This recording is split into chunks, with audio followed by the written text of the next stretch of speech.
All right, guys, bang, bang. I've got Brent here. Many of you probably do not know Brent, and it's unfortunate because he has been calling a lot of what's playing out now in the markets for quite a while now. So thanks so much for jumping on and recording this. Yeah, I'm looking forward to talking to you. It's going to be fun. For sure. So let's just get started. Maybe let's go through your background real quick so people understand the perspective that you're coming at this with, and then we'll jump into the Dollar Milkshake Theory. Sure. So I've got a firm called Santiago Capital, which, long story short, it's a wealth management firm. I work with a little over a dozen individuals and families, helping them design and then implement and manage their investment portfolios. And it's kind of comprehensive. We customize it to everybody, so it's kind of a high level of service. In addition to that, I run a private fund, which is focused on a number of knock-on effects based on a theory that I have where the dollar is going to get stronger over the next couple of years. And that fund plays as a portion of my clients' overall portfolios. So I have been in the wealth management business for a little over 20 years. I started with a firm called Donaldson, Lufkin and Jenrette in New York City in 99. Moved with them to San Francisco in 2000. Was with Credit Suisse for 10 years through the global financial crisis, at which point I had let's just call it a disagreement with my superiors on whether I was a fiduciary for my clients or whether I was a salesman for Credit Suisse. And ultimately, I decided that wasn't the right place for me. And to be honest, I'm not sure if they were too upset to see me go.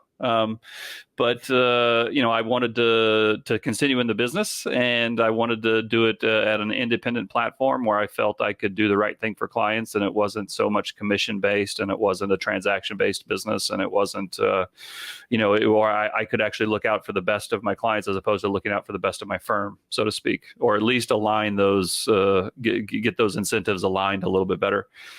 So I joined a friend of mine. He had a firm called Baker Avenue Asset Management. I joined there. A few years later, I set up Santiago Capital, which was used to do some alternative investing, some precious metals investing. I've since transitioned my entire business under Santiago Capital. I still have an affiliation with Baker Avenue, been great partners for me, and still sit with them and talk with them every day, except for when we're in quarantine.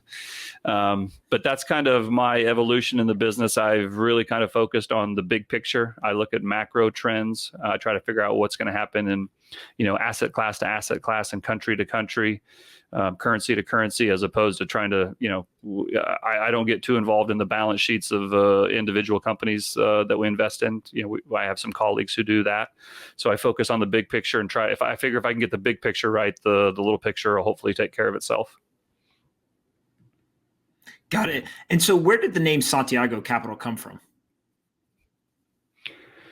Well, that's a little bit, it's a good question. I always like to hear how other people come up with their names as well. Several years ago, before I started on Wall Street, I did this trip across Spain called the Camino de Santiago, which is an ancient pilgrimage route, Christian pilgrimage route. So I walked 500 miles across Spain, and it was just a fantastic experience. And then combine that with the lead character in my two favorite books is named Santiago. So when I was coming up with trying to figure out what I was going to call my company, it just, I kept coming back to that, and I kept trying to think of other ones, and I just kept coming back to Santiago. And I finally just said, don't fight it, just embrace it. So that's where we're at. That's how the best names come together. So help me understand the Dollar Milkshake Theory, because you've been kind of explaining this and pushing this for quite a while. We've seen it, really play out how you called it. But what exactly is that Dollar Milkshake Theory? Well, so first of all, I'll say I appreciate you saying that I've called it right. I don't know if I've called it completely right, but it's on the right track. Somebody asked me the other day where they thought I was at, using a football analogy. And I said, I thought I was just over midfield, maybe around the 40 or 45. It's heading in the right direction. So far, it's playing out the way we thought it would play out. But this is a big game, and it's a long game. And I don't have any illusions that it's going to be easy from here on out. It's probably going to be pretty challenging, but I think the opportunities are enormous. Essentially, I'll start at a very big picture level, and then I'll try to get more detailed on the Dollar Milkshake Theory. But essentially what it is I think that we're going to go through the biggest short squeeze in history. And what I mean by that is I think the U.S. dollar is going to get squeezed much, much higher. And it's going to get squeezed much, much higher because despite the fact that many people don't like it, would prefer to have an alternative, that they just don't. And the rest of the world, the U.S. and the rest of the world has taken out an incredible amount of U.S. dollar debt. That debt either gets paid off, serviced, or defaulted on. And the only way that isn't extremely dollar positive is if it gets paid off. I don't see how it can get paid off. There's just not enough dollars to go around. But the demand just to continue to service it continues to put a bid under the dollar. And if it gets defaulted on, defaults, while it may decrease demand, it actually destroys money. And what I mean by that is in a debt-based monetary system where money gets loaned into existence, a default actually makes money disappear. And it starts a chain reaction all the way back to the collateral, which was the original basis of which everything was loaned into existence. So even if you have defaults where demand falls, supply falls even faster. So whether people continue using the dollar and are able to service it, I think that puts a bid under it. Or if they start defaulting on it because they can't pay it or don't want to pay it, we get a supply shock and the dollar goes higher. I can't figure out a scenario. Actually, I can figure out a couple potential scenarios where it would go lower, but I just think those are very low level probabilities. And because I'm so adamant about it, or because I'm so convinced of it, that's probably why I've been that's why I've been pounding the table on it as much as I have. Not so much because I want to be right. I mean, don't get me wrong. I want to be right. You know, I'm in this to make money. I'd be clear. That's my job. My job is to make money. I want to be right and I want to make money. But one of the reasons, but if I just wanted to make money, I'd just be quiet and, you know, not say anything. But one of the reasons I'm as vocal as I am about it is I think it's one of the biggest problems existing today. And I actually want to help people. I want to help people understand what's happening so that they can understand how maybe they can position their self as we go through this. And even if they don't believe in it, and even if they don't agree with it, at least if parts of it become true, they can kind of understand why it's happening. And so that's kind of the genesis of the idea. It's why I think it's such an important idea, and it's why I've been so vocal about it. Got it. And I've heard you describe kind of the actual milkshake component of it as, other countries injecting liquidity and kind of making the milkshake, but the U.S., rather than having the ability to inject the liquidity, having a straw. Maybe kind of cover that, because I think it's a really good way of articulating, how this plays out. Yeah. So I'm happy to answer that. And I'll say it's really interesting that you asked this at this point, because over the last, especially over the last couple of months and definitely over the last year, I've been accused of changing my story. And it's funny because on one hand, I get accused of changing my story. And then on the other hand, I get accused of being so stubborn and never being open to new ideas. So it's a little bit of a mixture there. But when this initially started a couple of years ago, I should tell you, I used to run a gold fund. And I don't have time to go through the whole story of why I used to run it and why I no longer run it. But essentially, I ended up shutting it down because I was not able to raise enough capital to make the fund structure through which I was running it economically viable. It was too expensive for clients. And I didn't think it was the appropriate thing to do. So we shut it down. We still own gold for clients, but we just don't own it in this structure anymore. And part of the reasons I shut it down is I did a big study on the dollar and gold, because I was trying to figure out why was gold staying in this bear market. Most of my thoughts were that gold should be going higher and the dollar should be going lower, and it just wasn't. And I fought it for a long time. I was very stubborn, and finally I just said to myself, something I'm missing here. I got to figure this out. And so I kind of did this big deep dive on my thesis, and to be honest, I didn't like the answer I came up with, because the answer I came up with was that the dollar was going to go a lot higher. And typically in the gold world, one of the core tenets of being a gold investor is you think the dollar is going to zero. And so, but what was also interesting is the more I studied it, the more I became convinced that the dollar would go higher. But I also thought the gold would go higher with it. I thought there might be an interim period where the dollar would rise, gold would fall, but I became more convinced than ever that we'd get to a period where they would rise together. And so as I started doing all of this work on the dollar and why I thought the dollar was going to go get higher, the more I got into it, the more it became clear to me. And that's when the milkshake analogy came up, because there's this famous movie called There Will Be Blood. I don't know if you've ever seen it, but it's about this oil baron, this really cruel oil baron, and he's just ruthless. I mean, he'll just do anything to get one up on his competitors. And kind of at the end of the movie, he's talking to one of his competitors, and his competitor says, I'm not going to sell my oil to you. And he says, well, it doesn't matter. I'm going to stick a straw, across your fence down into your ground, and I'm going to suck it all up, So whether you give it to me or not, I'm going to drink your milkshake, is essentially what he says. And the more I started studying the global monetary system and where I thought capital flows would go over the next couple of years, the more I became convinced that due to a number of factors, the U.S. was going to suck that capital into the United States. So it didn't matter where that capital originated. It could be on my side of the fence or the other side of the fence. All I got to do is stick a straw down in there to all that liquidity and suck it up. And so how that related to the dollar milkshake theory that I was talking about in my world, as opposed to this movie, was that over the last 10 years, since the global financial crisis, we all know that the Fed came out and did QE in these bailouts, and they pumped the economy full of liquidity, right? But it wasn't solely a U.S. phenomena. The Bank of England did it, the ECB did it, the BOJ did it, the Chinese did it, Canada, bailed out their housing market. So the whole world got behind this injection of liquidity, and for the first 5 years, we all did it in unison. From 2009 to 2014 or 15, everybody was injecting. It was a coordinated monetary policy. But in 2015, the U.S. stopped, and the U.S. started raising interest rates. And when they raised it the first time, I was pretty skeptical.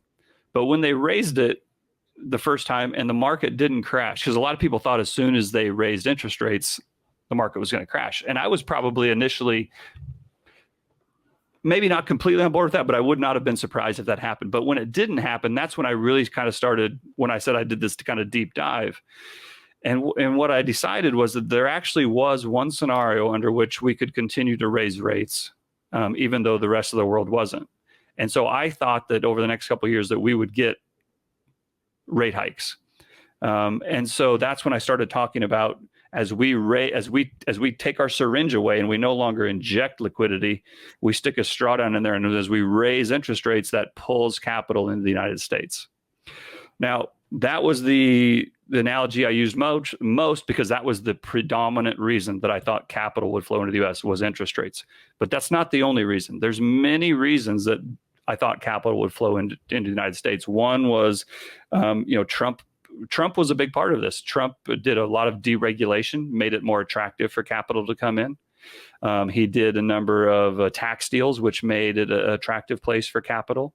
The fact that we were growing faster than the rest of the world, or in many other places of the world, look at especially in Silicon Valley, it made it a very attractive place for capital to flow. And I just, and because it's the world reserve currency, people have to use the dollar for transactions. It places kind of a natural bid under the dollar. If you're going to hold reserves and you can hold them in, it makes sense to hold it in the dollar. Well, then why not also hold, treasury bonds or U.S. real estate or U.S. or stocks? So for all those reasons, I thought that the U.S. would suck that capital into the United States. Now, in 2018, I'm going to get my years messed up here a little bit. Maybe it was 19. But anyway, I thought so we got 9 interest rate hikes. Most people didn't think we would get 1 or 2, but we got 9 of them. And the whole way up, people were saying it's going to crash the economy. It's going to crash the economy. Well, it finally did. And I actually thought that we would get a couple more interest rate hikes than we did, but I was wrong. We didn't get those last 2 or 3 that I thought we would get. And I kind of admitted it fairly quickly. I said, you know what, I was wrong. They're changing their tune. Powell kind of did a 180, stopped the quantitative tightening. But even though they stopped the quantitative tightening and they actually started lowering interest rates, it didn't mean that we were not still an attractive place for all those other reasons that I mentioned. And I kind of got to a place, I have this channel of the S&P 500 that I've been following for since 2009, really. And it's usually kind of bounced around in that channel, but went higher. And we got to the very top of that channel and actually peeked our head out of the top of the channel a little bit. And I kind of thought we'd kind of overdone it. I thought we would get a pullback. Now, I didn't think we would get this big of a pullback. I thought we might get a 10% pullback, 15% pullback. I wasn't quite expecting a 25 or 30% pullback. But here we are. And now everybody's printing. The whole world is printing. We're printing. But this, and then people will say to me, well, isn't this going to kill the dollar? Well, if we were acting in a vacuum, it absolutely would. But this is also very similar to 2009. When we announced QE1 and 2 and 3 back in 10 years ago, a number of institutions and people around the world thought that the United States dollar would fall as a result of that. If you think the dollar is going to fall, one of the smart things to do is you take debt out in that currency, and as it gets inflated away, you pay it back at a lower price later on. Well, the rest of the world borrowed $13 trillion in US dollars. I think it was around 4 or 5 trillion in 2008, and now it's another 10 trillion since then, 9 or 10 trillion since then. But the problem is that the dollar didn't get weaker over that time. The dollar actually got stronger over that time. And so now we're back in the same situation. We owe a lot of debt, but the rest of the world owes 13 trillion of a currency that they can't print.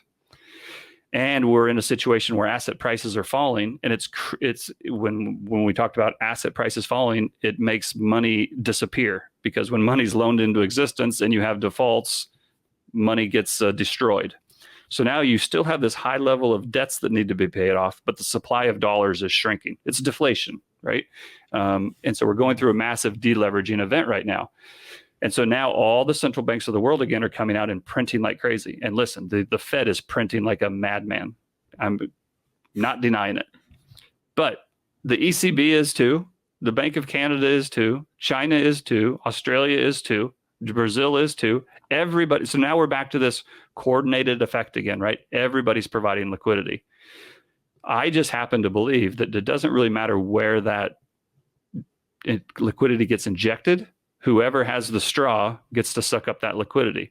Now, on a relative basis, despite the fact that we've cut rates all the way down, they're still basically the highest in the world, other than maybe China. And again, I don't think people are racing to put money into China right now. I don't think the Russian ruble is going to become the world reserve currency anytime soon, right? So while our rates are certainly not as high as they were 2 years ago, on a relative basis, they still look pretty good, but all those other factors are still attractive for capital to come into the United States. And I think the fact that we are still the world reserve currency combined with those other factors will draw capital into the United States over the next couple of years. And I think drawing in that capital will keep the dollar stronger than other fiat currencies, despite that we're printing so much of it. So I know I kind of rambled for a long time right there, but I hope that makes sense.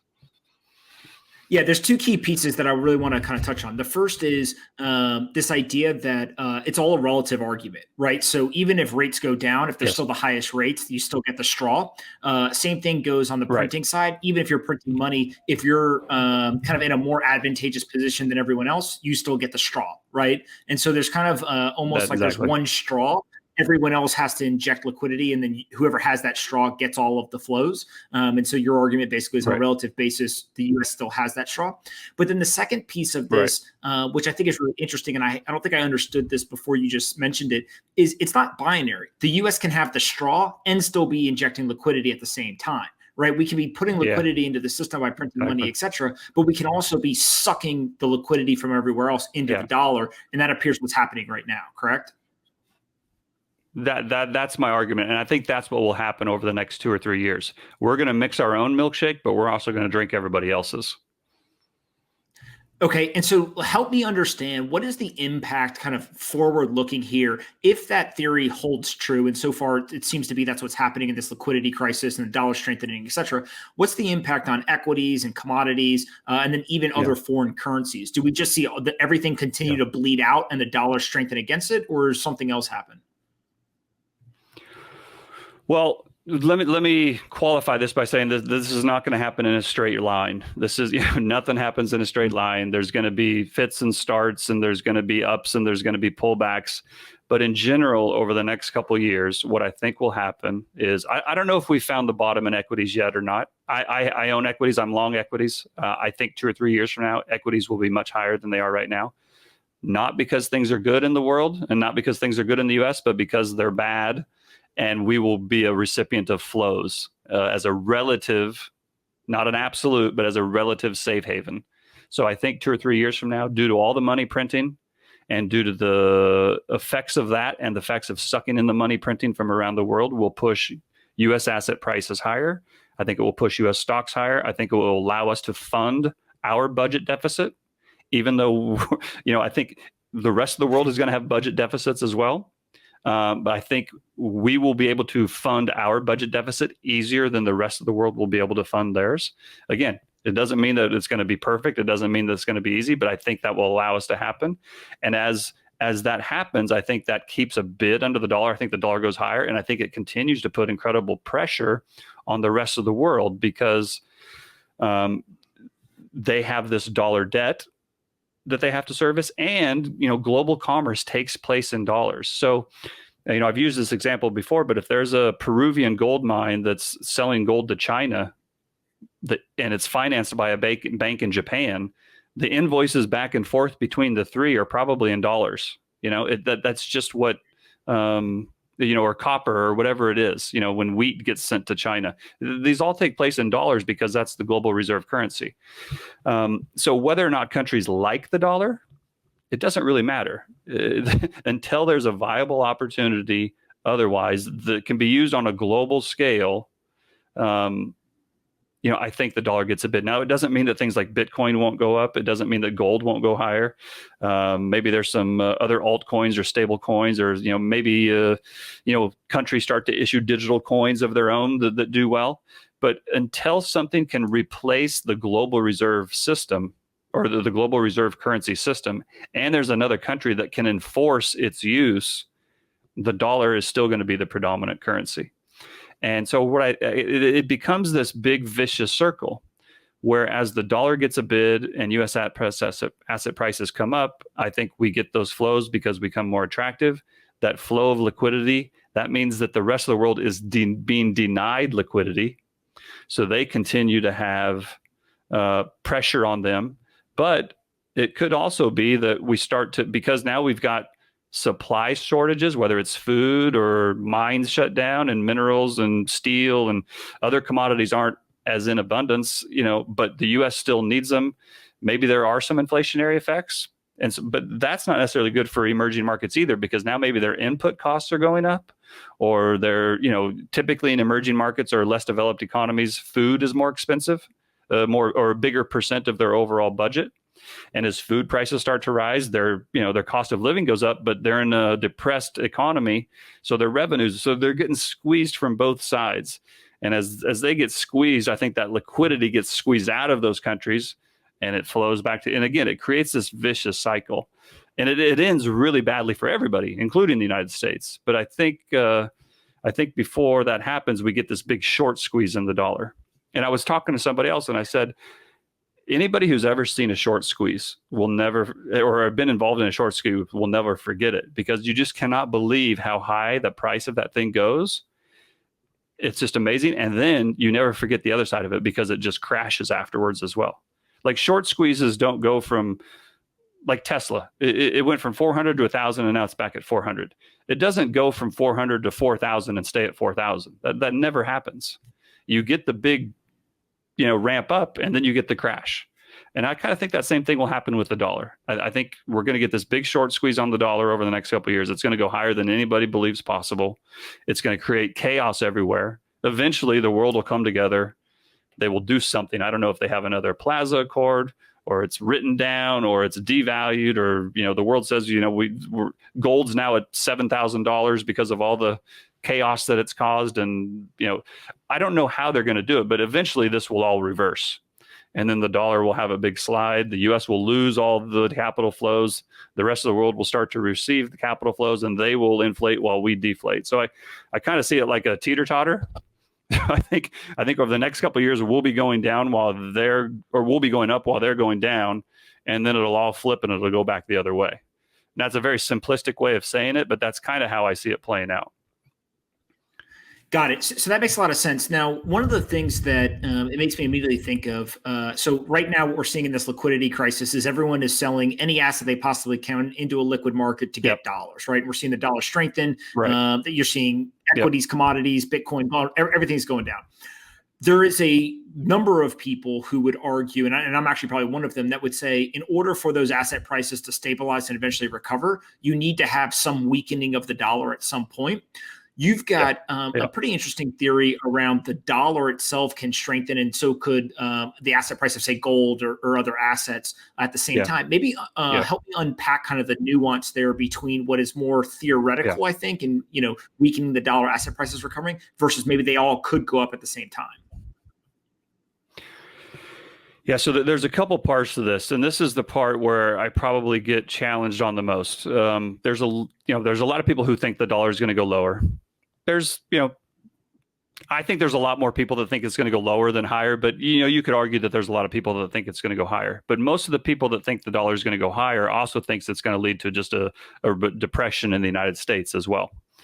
And that's where I kind of disagree. And I think that we're going to get into a situation, and listen, we're not there yet, but I think we're going to get into a situation where U.S. asset prices rise, the U.S. dollar rises, perhaps even people are going to think I'm crazy. Interest rates might rise a little bit, and we will have some inflationary effects in the United States, even though the dollar is getting higher. A lot of people equate the dollar losing value with inflation, and of course that makes sense. But if the dollar is going higher because capital is flowing in, and the capital is leading to higher asset prices, you can get some inflationary effects that way too. Maybe it doesn't happen as often. Maybe that's not the traditional way that people think about it, but it can happen. And so if that starts to happen and we start to get some inflationary effects in the United States, and this, I'm not talking tomorrow, a year from now, 18 months from now, 2 years from now, right? And it's also at the same time causing chaos overseas or in less developed markets or wherever it is. And people start, they're buying dollars as a flight to safe haven, but they're not going to put all their money in dollars. In the same way that I talk to people in the gold world and they say, well, people are going to go to gold. Well, of course they're going to go to gold, but they're not going to put all their money in gold, right? They're also not going to put all their money in dollars. They might put a lot of it, but they'll put some in Bitcoin. They'll put some in gold. They'll put some in some other safe haven trades. And I think we'll get to a point where safe haven trades rise together. I don't think that's happening right now, because right now we're just in the liquidation phase. Just like you said, just get me dollars, because you might want Bitcoin, you might want gold, you might want your Rolex watch, but what you need is dollars, right? And so the point I always try to make to people is it's not about what people want, it's what they need. When you go down the pecking order, you start with what you need, then you start with what you'd like to have, then you have your dreams and your hopes, and but you start with your needs, right? And the thing is, I would love to see a world where gold was a bigger part of the financial system, and governments had some fiscal handcuffs on them, and we went to more of a true store of value where you could measure with a fixed yardstick how you were doing, as opposed to this crazy Rube Goldberg machine that we've built. But as much as I would like that, that's not reality. Like, the reality is we have central banks who print money, and we have Keynesian economics. Now, I think eventually we'll get to a place where we don't, but right now we do. And I think as people try to escape the system, they'll go to safe havens, alternative forms of money, whether it's digital currencies or whether it's Bitcoin, whether it's Ripple, whether it's gold, whether it's diamonds, whether it's, seashells. I don't know. But I think they will go to other things. But the dollar, I think, until there's a viable alternative, I think the dollar is going to get the majority of those flows. So I think we'll get into a situation where the dollar's rising, gold's rising, Bitcoin will probably be rising, or some form of, digital currency will be rising. And then, it's possible that we'll get into a situation where they all rise together, and then the dollar falls off, and that's when gold really goes through the moon, or that's when Bitcoin really goes higher. But I think right now we're still in the liquidation phase. I'm not convinced the liquidation phase is over. I think we're getting close, but I'm not sure that we're there yet. But I think, I'm not ready to buy commodities yet. Even if we're getting close to the bottom of the liquidation phase in equities, I'm not sure we're to the bottom of the liquidation phase in commodities. And that includes gold. Again, I think everybody should own gold. I think everybody should have some Bitcoin. I'm just not convinced they're going to pay off yet.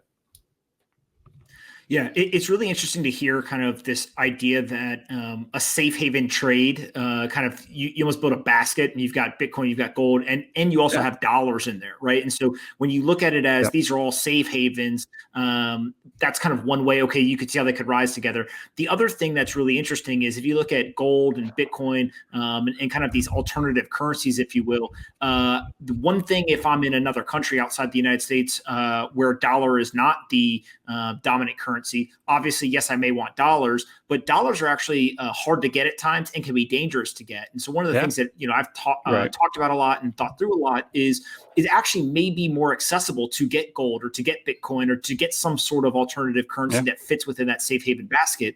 And so going back to kind of the what do people want? Well, if you're in Venezuela, you probably want dollars. Actually, I know you want dollars, right? That is the most kind of secure, stable, safe thing that you can be in. It's just really, really hard to get dollars. So you have to look at other things. And it's kind of like, what do you need versus what do you want? No, absolutely. And I think the people that I probably debate the most with on my strong dollar theory are people from the gold world. And I think part of that reason is that, well, number one, I hope that I've been a good advocate for gold. I think I've done a good job of explaining to people why they should own gold in their portfolio. I think it's disappointing to some people in the gold world for me to then come out and say the dollar is going to get stronger as well, because it kind of goes against everything that many people in the gold world believe in, right? But I kind of also think it's a really silly argument because there's no reason you can't own both, right? I'm pretty vocal. I know I'm pretty vocal. Part of the reason I'm very vocal is I actually want to try to help people understand what's actually going on in the real world, not the world that they want to exist, but the one that actually does exist. And, in maybe in some kind of a video game, you had to choose between the two, then you have to choose between dollars and gold. But, the real world that we live in, you can actually own both. You don't have to choose. And especially if you're not a U.S. resident or somebody who's not denominated in dollars, by all means, if I wasn't U.S. dollar investor, if I wasn't a Canadian dollar investor or an Australian dollar investor or yuan or yen or whatever, if I was denominated in some other currency, I'd probably be pounding the table to buy gold as well. I just happen to be a U.S. dollar investor in an environment where I think the U.S. dollar is going to get a short squeeze, right? And so while that won't necessarily kill gold, I think it's at least a headwind to gold. Now, that doesn't mean you shouldn't own more than one thing in your safe haven basket. There's no reason you can't have 2 or 3 insurance policies. In fact, you should have 2 or 3 insurance policies, right? So the people that come at me really hard and say you shouldn't have dollars, you should just have gold. I just think it's a silly argument. I'm happy to have the argument just because I like to argue, but I think it's silly. No, that makes sense. And then maybe let's talk a little bit about kind of the Fed's response to where we are now. So we've seen that we're in this deflationary environment, dollar strengthening, asset prices selling off. You saw the emergency rate cuts to 0. And then you get, I have no clue what number we end up on the quantitative easing side, but it's going to be in the trillions and it's going to be big, right? And so that may be 2 trillion or it could be 10 trillion. Who knows? But kind of what do you think about the response so far? And then the one question I keep asking people is like, do they have another option? It almost feels like they're doing exactly what they have to do to keep this going. Even if we all think that it's crazy that it's happening, it's almost like they have to do it, right? Yeah. I mean, there's 2 parts to this. One, what are they supposed to do? And then what do they have to do? So there's a lot of people who come out and say the Fed should do nothing. They should let the markets run themselves. Yes, that is what they should do in a free market. And I would love it if that world existed. That world does not exist. Central bankers were created with the express purpose of what is going on exactly right now. They were created so that when we get into this environment, they can plug the hole with newly printed money. So to think that they're not going to do it is foolish. Of course they're going to do it. It's just a matter of what are the knock-on effects of them doing it? How successful are they? Are they successful the first time, or do they have to take multiple programs to finally get it under control? I'm convinced that they will eventually get it under control and the dollar will go much lower. I'm also convinced they're going to fail before they're successful. So that's kind of a long way of answering your question. What do I think about it now? I think they're doing what they have to do. In a crisis, when the patient is hemorrhaging, you just want to stop the bleeding, right? And then you can figure out the treatment. And that's what central bankers, they're just trying to stop the bleeding right now. They're extending swap lines, they're buying corporate bonds, they're doing QE, they're cutting rates to zero. Again, all the countries are doing this. This isn't just the Fed. They're all doing it. They're just trying to stabilize the system. And then they're going to and I think what will happen, I think they will do something. It will arrest the rise of the dollar. Maybe the dollar will even fall for 4, 5, 6 months. But the issue is that you have to understand is, to your point, that they're doing what they have to do. In the system that they have designed, you either print money to put more collateral in the system, off of which it can be loaned into existence, or you just make the loans bigger, right? One of those, that's the way money is created. It's either physically printed or it's loaned into existence. Those are the two ways. We've reached the point where there's no more loans being created, so they're having to come in and plug that hole. I think the hole is dramatically bigger than anybody can conceptualize. So the fact that they're coming in and printing, I don't even know what they've done so far. It's like, they're doing $125 billion a day in repo. They promised $1 trillion of this, up to $2 trillion of that. The Congress is going to authorize $2 or $3 trillion fiscal spending. And what's the dollar done? It's at its high of 3 years. It's barely even backed off, right? And that just shows me that the demand is so high. Can you imagine a year ago if we'd have said they're going to do all this, the dollar would have fallen to 80 because nobody believed we could get into this kind of a dollar scramble. But you know what? We're here. And now that the fuse has been lit, I think this thing is going to accelerate higher. Now, it doesn't mean there's not going to be periods of time where they get it under control before another fire pops up or another bomb goes off. But now the battle has started. The battle was simmering for a long time, but now the battle's on. There's going to be times where one side wins and the other side wins. But I think before it's all said and done, that this dollar squeeze is going to squeeze the dollar higher. Yeah, one of the questions I get, so there's a lot of people listening who will agree with everything you just said, and then they'll say, great, I'm an individual, how do I play it, right? What are my options? Not so much as like, what's the advice to go do, but just what are the options? And they'll say, should I just hold dollars in my bank account? Should I go and find currency pairs and short, something against the dollar? Like, what do you kind of tell folks as just the options on the table that they could look at if they're interested in this? Well, short answer is there's a few different things you can do. The correct answer, it kind of depends on where you live and what your home currency is. As a general rule, I would say it's kind of the same answer for everybody, but it's also a little different. I think the best place to be over the next 2 or 3 years is United States assets. Now, it doesn't mean there's not going to be pain along the way, but I think if I am sitting in Sydney, Australia, and I see what's happening to the Australian dollar, I know what the Royal Bank of Australia has said they're going to do to the Australian dollar. And I know the growth prospects for Australia pale in comparison to those for the United States. I would rather buy Coca-Cola, let the Aussie dollar go down 6 or 7%, collect the 4% dividend from Coca-Cola. There I've got a 10% return. And if Coca-Cola happens to go up 2 or 3%, that's all the better, right? And even if it goes down 10%, I'm still even. So I think the first thing you should do is is hold dollars. Most people in the United States, we just hold dollars because it's our natural currency.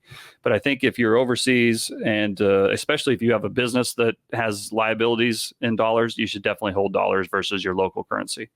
That's the first thing. If you then have some excess savings, which you can deploy into US dollar assets, maybe you buy some big, the Dow, or maybe even some short-term treasuries. I think that would be a good idea.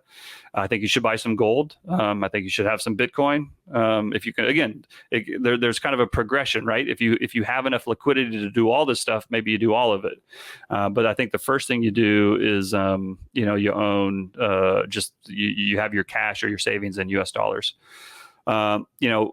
We set up a fund specifically to play this. Now, this fund it's only geared towards high net worth individuals. Again, I would prefer it wasn't only for high net worth individuals, but these are the regulatory requirements that have been put down on us. So it is somewhat limited to certain individuals, but to anybody that would want to talk about that in more detail, I'm happy to talk to them about the opportunities we see. We see incredible opportunities. We're having a lot of success, and we think we'll continue to have a lot of success in that strategy. But I think in general, I think we're still in deflation. I think we're probably going to have deflation for a little while. On a global basis, I think we're going to continue to have deflation. But in the not too distant future, I think we're going to start to see some inflationary effects in the United States. I can't really give advice over the internet on what people should do individually, but if you kind of think about those dynamics, maybe it gives you an idea of how to position yourself. Yeah, for sure. And then last question for you before we get into kind of these rapid fires at the end. What's your thoughts on Bitcoin specifically, Bitcoin halving coming up, and kind of the macro backdrop? And any specific thoughts there, or just generally people should have it in that safe haven bucket? Well, I think some people would consider Bitcoin not a safe haven. They would consider it a wild speculation. I think other people would say it's not a speculation. It's a great store of value.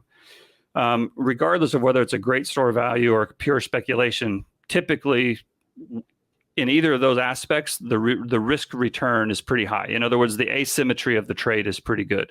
So, it would not shock me at all to see Bitcoin go to $2,000 and stay there for 5 years. It also wouldn't surprise me to wake up tomorrow and find out it's $50,000. I think that's the kind of potential it has in both ways, right? I think it has incredible potential, but because it has such high potential, whether you like it or not, whether you hate it or not, if the rest of the world decides that Bitcoin is the way to go, just the same way that currently the world has decided that the dollar is the way to go, Bitcoin's going to go a lot higher. And so I think the asymmetry of it warrants having at least some exposure. Whether or not, and I'm to a certain extent a Bitcoin maximalist. I think there's actually a lot of problems with Bitcoin. I don't really have time to go into all of my reasons right now. But again, because I think others will view it as a relative safe haven, and because I think it's a great speculation, even if it's not a safe haven, I still own some. I think everybody should own some. I kind of a Bitcoin maximalist because I think it has enough of a first mover advantage that it would be very hard to supplant. Not impossible, but I think it would be very hard to supplant. The network effects are there. The branding is there. All of the reasons, typical things that you see around a first mover advantage, Bitcoin, I think, has in spades. So I kind of like it for that reason. I don't know. I don't know if I'm kind of rambling there or not. I don't know if that answers your question, but I do. I think the thing that I like about Bitcoin, and it's not quite this way now as it was 2 or 3 years ago. I loved that it was just the wild, wild west. It's pure. It's coming under more regulation, but for a while it was just pure wild, wild west. Capitalism, just raw. And some people liked that, and some people didn't. I found it fascinating. So, and I still kind of find it fascinating. So if for no other reason, I'm going to continue to follow Bitcoin for that aspect. Yeah, one of the things that's been very apparent, I think, over the last kind of month or so in this liquidity crisis is, hours of operations, circuit breakers, all these things that are there to kind of temper volatility in equities and other markets doesn't exist in Bitcoin. And so you get the 50% drops, and then you turn around and it's back 20%, and you're just like, Jesus, what is this? And you're like, hey, that's a free market, right? That's exactly what that is. That's a free market. And by the way, that's exactly what discovery they don't want happening in the traditional. Right. Right. Exactly. Absolutely. What's the most important book you've ever read? The Alchemist. Why? You know what? It's the simplest but deepest book I've ever read. So, it's nothing, there's no fancy words. There's no hard plot. There's no big mystery to it all. It's just a great story. And it's basically about, having the guts to go on an adventure and kind of follow your dreams. And I'm kind of a sucker for that kind of stuff.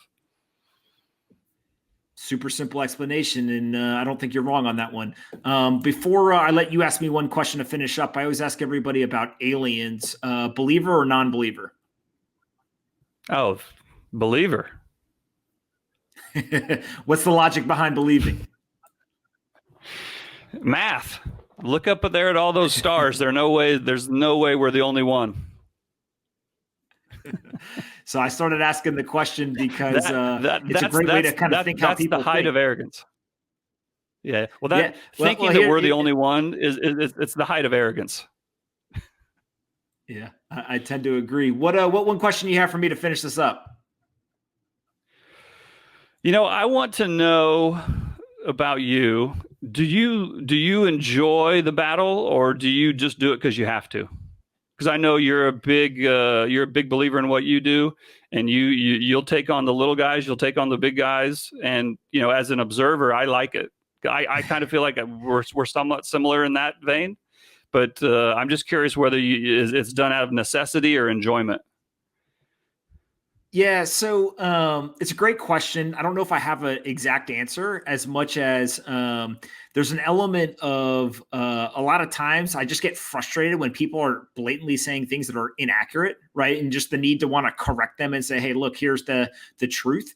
Along with that, though, I think one of the key components to being successful, especially when you are making a very large bet on something very early that has the kind of asymmetry that Bitcoin has, is you got to have really, really thick skin, and you got to not be scared to kind of engage with people who have different views. And so I sometimes engage on a talk track of trying to convince them to kind of cross over or see a different side. And sometimes I basically just, engage because it's kind of like, hey man, I really don't care what you think. Right. And nobody else who thinks the same thing I think cares what you think. And somebody needs to tell you that. Yeah. And so it's pretty funny to kind of get in these, especially on Twitter and stuff. And one of the things that somebody said to me is Bitcoin's like the one asset where none of us have any impact on it. So it's not like we can call up the CEO and ask him about their earnings report, or,